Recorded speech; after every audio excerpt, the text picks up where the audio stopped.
that he be cited for contempt. So there's a motion Peddling to, lies okay. before this committee. So I cannot even answer simple questions kung paano ko nilinlang ang mga Pilipino. We cannot just let people, kahit na ba public figures tayo eh. I give him the chance. okay, 1 minute suspension. Ko po talaga yung vlog ko na yon kung tungkol saan. So nakita ko na po, October 21 pa po pala yon, 2024. May post kasi si Honorable Congressman Marcoleta, ang post niya, yung tungkol sa pagbisita niya sa Naga. Taga-Naga po kasi ako. Nakipagkita siya kay former Vice President BP Leni. So ang post ni Honorable Congressman Marcoleta, na yun yung mark ng pagiging statesman.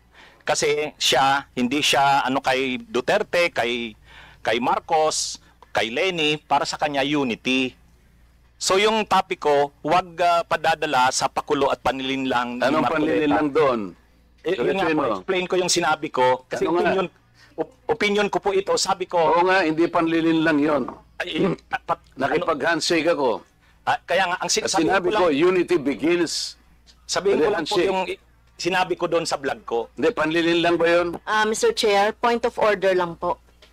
Para What is the magkaroon point ng- of order? Point of order po yung hindi, yes. Dapat po, we, Mr. Okay. Chair, Okay. you So go. what is the point of order Kasi you of gave time to Congressman Planscar? attorney. Wait, I'm still speaking. Sorry. What's the point of order of Ms. Point of Planscar? order po yung conduct nung palitan nila ng ng exchanges of words.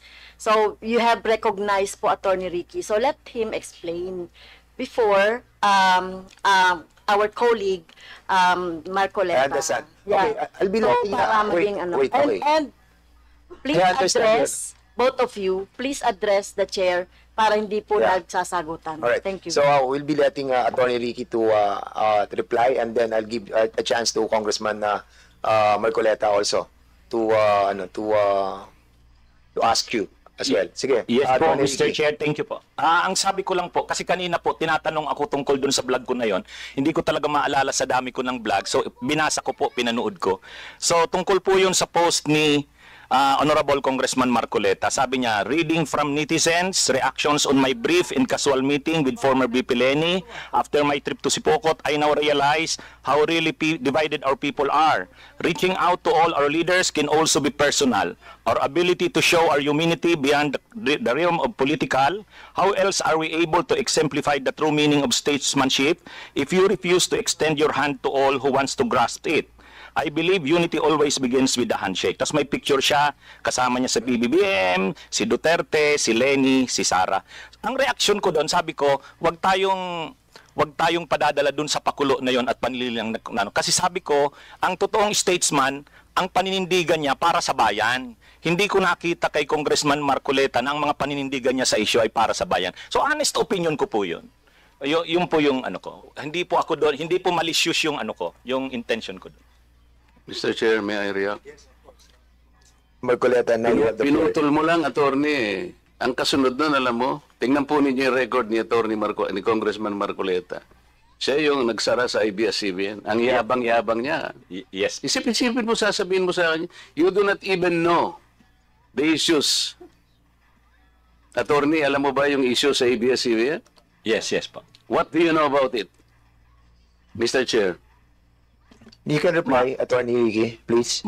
Mahaba po yung mga issues. Pero ang niraise nyo pong issues doon, maraming hindi binabayaran na tax ang ABS-CBN, may mga properties na in-acquire na illegal yung pagkaka-acquire, hindi binabayaran ng mga workers. So, mainly po yun yung nakita kong niraise yung issues nung pinasara yung hindi binigyan ng renew yung franchise. So, Mr. Chair, ano ang panlilingdang doon?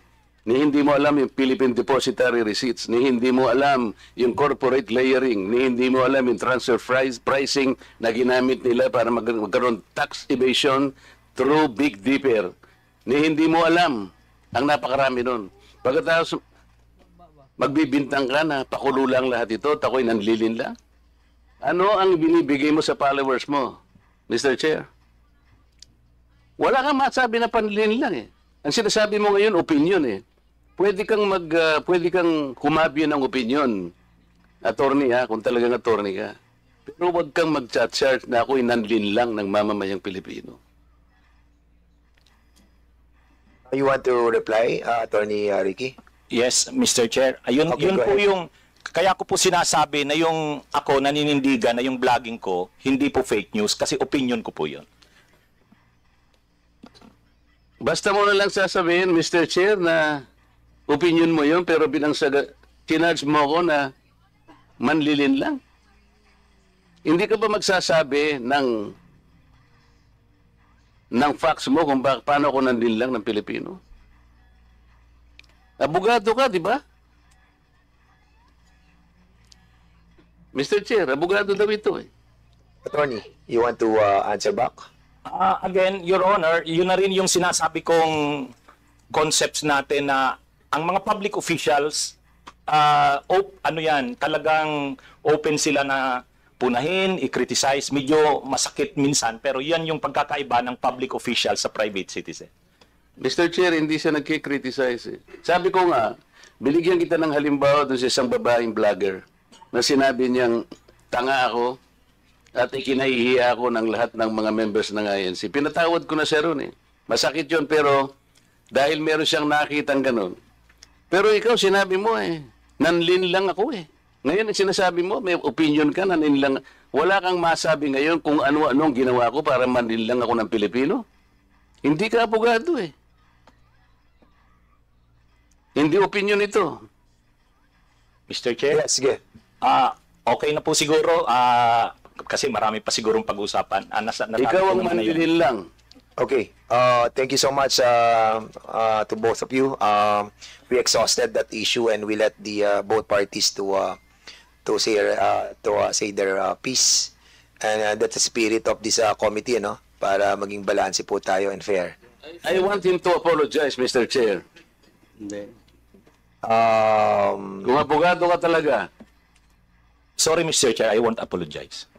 Opinion ko yon.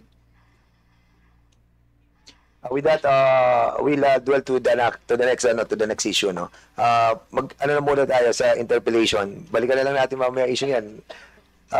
Kung ayaw niya mag-apologize, but I think we cannot force him to say sorry about it. Mr. Chair, I move that he be cited for contempt. So there's a motion Peddling to, lies okay. before this committee. So I cannot even answer simple questions kung paano ko nilinlang ang mga Pilipino. We cannot just let people, kahit na ba public figures tayo eh. I give him the chance. okay, 1 minute suspension.